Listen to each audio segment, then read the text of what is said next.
नमस्कार, मी आनंदराव शेषराव शिंगारे भाग्यशेष वार्ता या यूट्यूब चॅनलमध्ये आपले सहर्ष स्वागत करत आहे। आमचे नांदेड येथील प्रतिनिधी अमोल बचुटे यांनी दिलेली अधिकची माहिती अशी की आज रोजी आद्यकवी महर्षी वाल्मिकी जयंतीनिमित्त सकल आदिवासी कोळी समाजाच्या जमातीच्या न्याय मागण्यांसाठी बेमुदत उपोषणास सुरुवात झालेली आपण पाहू शकता। या ठिकाणी आमचे प्रतिनिधी अमोल बचुटे यांनी दिलेली ही माहिती आहे। संपूर्ण मराठवाड्यातील एसडीओ कार्यालयात प्रलंबित असलेल्या आदिवासी कोळी महादेव जमातीच्या प्रमाणपत्राच्या पंजीला तात्काळ निकाली काढून जात वैधता प्रमाणपत्र निर्गमित करून तसेच मराठवाड्यातील जमात प्रमाणपत्र तपासणी कार्यालय छत्रपती संभाजीनगर व किनवट कार्यालयातील असलेल्या पंजिका तात्काळ निकाली काढून तात्काळ वैधता प्रमाणपत्र देण्यात यावे यासह इतर विविध मागण्यांसाठी दिनांक 7 ऑक्टोबर 2025 रोजी नांदेड जिल्हाधिकारी कार्यालयासमोर सकल आदिवासी कोळी जमातीतील समाज बांधवांनी शेकडोच्या संख्येने उपस्थित राहून बेमुदत उपोषणास सुरुवात केलेली आपण पाहू शकता। या ठिकाणी विविध संघटनेच्या समाज बांधवांनी या ठिकाणी सहभाग घेतलेला आहे।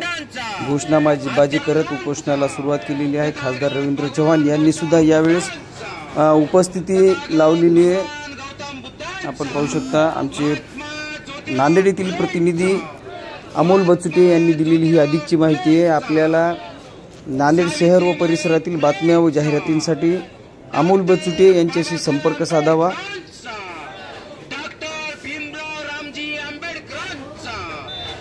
आमच्या भाग्यशेष वार्ता या यूट्यूब चॅनलला लाईक करा, शेअर करा, सबस्क्राईब करायला विसरू नका, कमेंट करायला विसरू नका। राष्ट्रसंत तुकडोजी महाराजांचा, आद्यकवी महर्षी वाल्मिकींचा हम सब आमच्या मागण्या मान्य करा, आमच्या मागण्या मान्य करा।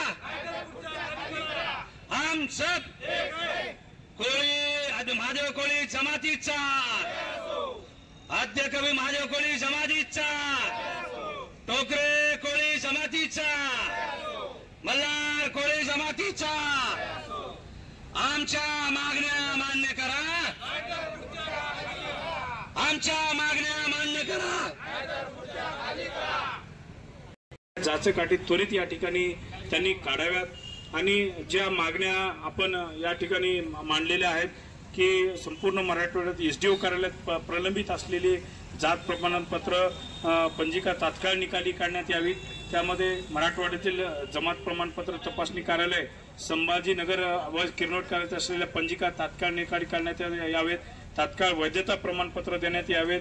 2012 पासून जमात प्रमाणपत्र तपासणी कार्यालय संभाजीनगर व किनवट समिती स्थापन शिस्त जातीचे वैधता प्रमाणपत्र का निर्गमित केलेले नाहीत अशा अनेक मागण्या या ठिकाणी मांडलेल्या आहेत। त्यात प्रामुख्याने आद्यकवी महर्षी वाल्मिकी ऋषी जयंतीनिमित्त सार्वजनिक सुट्टी जाहीर करावी अशा अनेक मागण्या या ठिकाणी आपल्या या संघटनेच्या मार्फत आपण सरकार दरबारी ठेवलेल्या आहेत। आणि निश्चितच मी आपला लोकप्रतिनिधी म्हणून, आपल्या भागाचा खासदार म्हणून जे काही आपल्या अडचणी असतील राज्य सरकार किंवा केंद्र सरकार या ठिकाणी मागणी करणार आहे। आणि निश्चितच येणाऱ्या हिवाळी अधिवेशनामध्ये डिसेंबरमध्ये जे केंद्र सरकारकडे जे हिवाळी अधिवेशन होणार आहे त्यामध्ये आपल्या हा एसटी चा जो व्हॅलिडिटीचा प्रश्न आहे तो निश्चितच आपल्या प्रश्न उपस्थित आपला लोकप्रतिनिधी म्हणून करेल। तर मला एकच प्रश्न या राज्य सरकारला विचारायचा आहे की उत्तर प्रदेश सरकारने त्यांनी जी सरकारने केलेली आहे जी जयंती आहे सुट्टी जाहीर केलेली आहे, तर ते राज्य सरकारनेही या ठिकाणी ऋषी महर्षी वाल्मिकी यांच्या जयंतीनिमित्त सार्वजनिक सुट्टी या ठिकाणी जाहीर करावी। आणि परत एकदा आपल्या या उपोषणास माझा पाठिंबा दर्शवतो। जिथं कुठं आपल्याला अडचण येईल तिथं मी आपला लोकप्रतिनिधी म्हणून त्या ठिकाणी तत्पर आपल्या पाठीमागे उभा आहे एवढे या ठिकाणी आश्वासन देतो। आदिवासी कोळी समाजाचा, आदिवासी कोळी समाजाचा, महर्षी वाल्मिकींचा, छत्रपती शिवाजी महाराज की, परमपूज्य डॉक्टर बाबासाहेब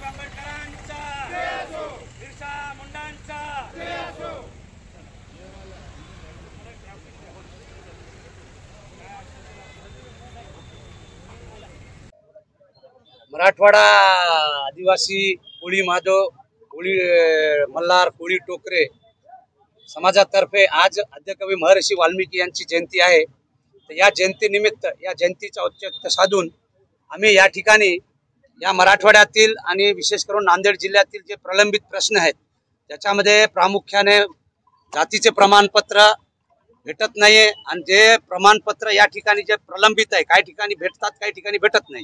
आणि आज 2012 पासून संपूर्ण मराठवाड्यामध्ये छत्रपती संभाजीनगर वैधता प्रमाणपत्र तपासणी असो किंवा किनवट वैधता प्रमाणपत्र तपासणी असो या ठिकाणी दोन्ही ठिकाणी आज 8000च्या जवळजवळ कोळी महादेव समाजाचे प्रमाणपत्र वैधता प्रमाणपत्र प्रलंबित आहे।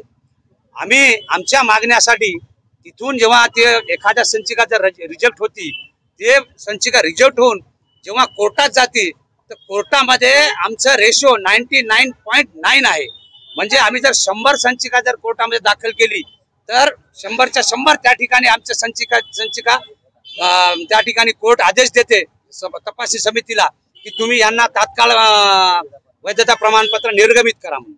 आणि ह्या सर्व असताना सुद्धा काही मोजके आमदारांना की जे इथले नाहीये मराठवाड्यातच नाहीये ते बाकीच्या ठिकाणचे आहेत ते आदिवासीच्या 25 ह्याच्यामधून निवडून येतात यांच्या लोकांच्या दबावाखाली येऊन जे खरे आदिवासी आहेत 1976 मध्ये जेव्हा क्षेत्रबंधन उठवलं तेव्हापासून आम्हाला जे आहे की नाही त्यावेळेस आहे की नाही दिवंगत पंतप्रधान श्रीमती इंदिरा गांधी यांनी त्या ठिकाणी ते क्षेत्रबंधन उठवलं आणि उठून त्या काळानंतर आम्हाला प्रमाणपत्र सुरू झाले होते। पण मध्यंतरी काळामध्ये काही लोकांनी कसं दबाव गट तयार केलं की बा आमच्यामध्ये हे घुसखोरी केले यांना प्रमाणपत्र देऊ नका म्हणून। पण जेव्हा क्षेत्रबंधन उठाल्यावर बाकीच्या 47 जातीला जसं प्रमाणपत्र भेटतात तसंही आम्हालाही भेटलं पाहिजे हे आमचा या ठिकाणी मुद्दा आहे। आमच्या मागण्या आहेत बरेच मागण्या आहेत त्याच्यामध्ये आम्ही आमचे जोपर्यंत मागण्या संपूर्ण होणार नाही तोपर्यंत हे आमचा नांदेड जिल्ह्याचा जो उपोषण आहे मराठवाड्याच्या स्तरावर या ठिकाणी चालू राहणार आहेत। कमीत कमी या ठिकाणी 16च्या 16 तालुक्याचे जे कार्यकर्ते आहेत प्रत्येक दिवशी या ठिकाणी बसणार आहेत। तर माझी शेवटची मागणी एवढीच आहे या ठिकाणी खासदार साहेब आम्हाला आमच्या उपोषणास आलेत त्यांनी आमच्या मागण्या ऐकल्यात त्यांनी आमच्या मागण्या मान्य केल्यात आणि त्यांनी आम्हाला एक आश्वासन दिलं की येणाऱ्या संसदेमध्ये ते आमच्या मागण्यासाठी आदिवासी कोळी महादेव यांच्या मागण्यासाठी त्या ठिकाणी प्रश्न उपस्थित करणार आहेत आणि त्यांचा या ठिकाणी आम्हाला पाठिंबा दिलं त्याच्याबद्दल मी सर्व आदिवासी कोळी समाज संघटना व महादेव कोळी समाजातर्फे त्यांचा मी आभारी आहे। आणि मी या ठिकाणी शासनालाही सांगतो की तुम्ही जोपर्यंत आमच्या मागण्या पूर्ण करणार नाही आणि आज तुम्हाला फक्त हे उपोषण दिसाले हे काळांतराने उपोषण होईल त्याच्यानंतर रास्ता रोको आंदोलन होईल त्याच्यानंतर म्हणजे खूप मोठ्या तीव्र आंदोलन या ठिकाणी आम्ही या संपूर्ण 50 दिवसामध्ये छेडणार आहोत। तरी माझी राज्य सरकार आणि प्रशासनाला विनंती आहे की आमच्या लवकरात लवकर मागण्या पूर्ण करा नाहीतर आम्ही या ठिकाणी खूप मोठा लढा या ठिकाणी मराठवाड्यामध्ये उभं करणार आहोत। आद्यकवी महर्षी वाल्मिकी जयंतीच्या मुहूर्तावर महादेव कोळी समाजाच्या वतीने या ठिकाणी जिल्हाधिकारी महोदयासमोर जे उपोषण सुरू आहे निश्चितच त्यांच्या मागण्या ह्या रास्त आहेत। आपण बघू शकता की 2012 पासूनचे जे अनेक संचिका हे प्रलंबित आहेत। बरेच जणांना कास्ट सर्टिफिकेट मिळालेलं आहे पण बरेच जणांना व्हॅलिडिटीसाठी या ठिकाणी अडचण येते। आज तहसील कार्यालय असेल जिल्हाधिकारी असेल कलेक्टर ऑफिस असेल या ठिकाणी त्या समाजाला न्याय मिळण्यासाठी आणि त्या समाजातील लोकांना शासकीय लाभ होण्यासाठी त्या ठिकाणी बऱ्याच नोकरीची संधी आली असताना सुद्धा युवकांना बरेच अंशी व्हॅलिडिटी या ठिकाणी नसल्यामुळे बरेच प्रमाणात मोठ्या प्रमाणात अडचणी येत आहे। तर आपल्या माध्यमातून मी राज्य सरकारला विनंती करतो की ज्या काही प्रलंबित संचिका आहेत त्यांनी राज्य सरकारने लवकरात लवकर निकाली काढावेत जेणेकरून त्यांना कास्ट व्हॅलिडिटी या ठिकाणी मिळण्यासाठी मदत होईल। कास्ट व्हॅलिडिटी मिळण्यासाठी बऱ्याच जाचकाठी या ठिकाणी सरकारतर्फे लावण्यात आलेल्या आहेत। सरकारने त्या जाचकाठी त्वरित या ठिकाणी काढाव्यात आणि निश्चितच मी एक लोकप्रतिनिधी म्हणून येणाऱ्या अधिवेशनामध्ये महादेव कोळी समाजाच्या ज्या मागण्या आहेत संसदेमध्ये पोहोचण्याचं काम माझं या ठिकाणी प्रामुख्याने राहील। निश्चितच त्यांचे जे व्हॅलिडिटी सर्टिफिकेट मिळण्यासंदर्भात ज्या काही मागण्या असतील एक लोकप्रतिनिधी म्हणून मी त्यांना पाठिंबा देतो आणि येणाऱ्या काळात निश्चितच केंद्र सरकारकडे त्यांच्या ज्या काही मागण्या असतील त्याचे परिपूर्ण मागण्या केंद्र सरकारकडे पर्यंत पोहोचवणे आणि ते मागण्या कसं पूर्ण करता येईल याच्याविषयी पाठपुरावाविषयी माझा त्यांना निश्चितच सकारात्मक पाठिंबा राहील.